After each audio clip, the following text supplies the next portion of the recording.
Hello, it's Ms. Cynthia, and I am talking today about Lucy Clark Will Not Apologize by Margo Rabb.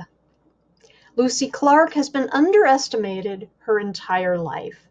After being bullied one too many times at the boarding school her parents enrolled her in, 16-year-old Lucy retaliates. But when the fallout is far worse than she meant it to be, she gets suspended and sent to New York City, where she must serve as a full-time companion to the eccentric Edith Fox. Once in Manhattan, Lucy discovers the glamorous, mysterious Edith is nothing like she expected. With Edith, Lucy learns to revel in the freedom of being herself. And though Edith's world of hidden gardens and afternoon teas is magical and beguiling, there's one other thing about Edith that makes her unlike anyone Lucy has ever met.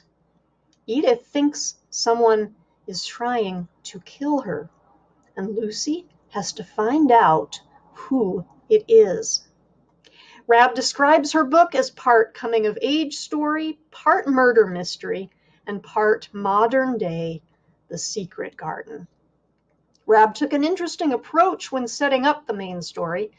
She takes her time to reveal the details of how and why Lucy was suspended.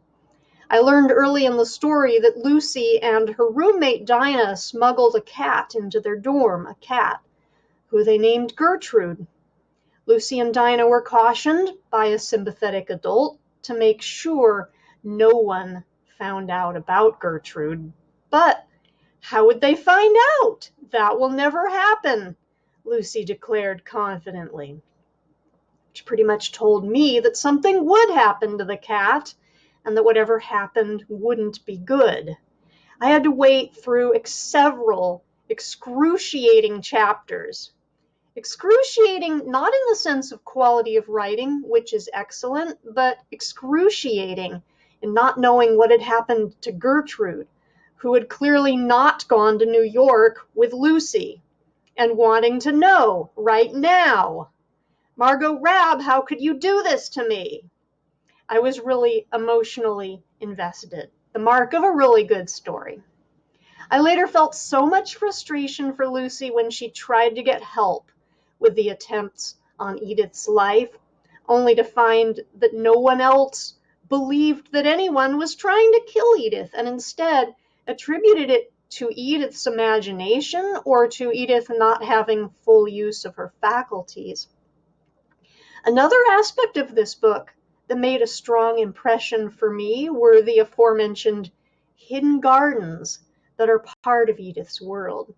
If you visit Rabb's blog, you'll find several breathtaking photos of Chanticleer Garden in Wayne, Pennsylvania.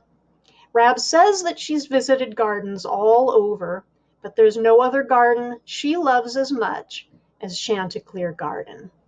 I think that Rabb's love of gardens really infuses this novel, and when I looked at some of the photos on Rabb's blog, I could well imagine them as inspiration for garden settings in Rabb's novel.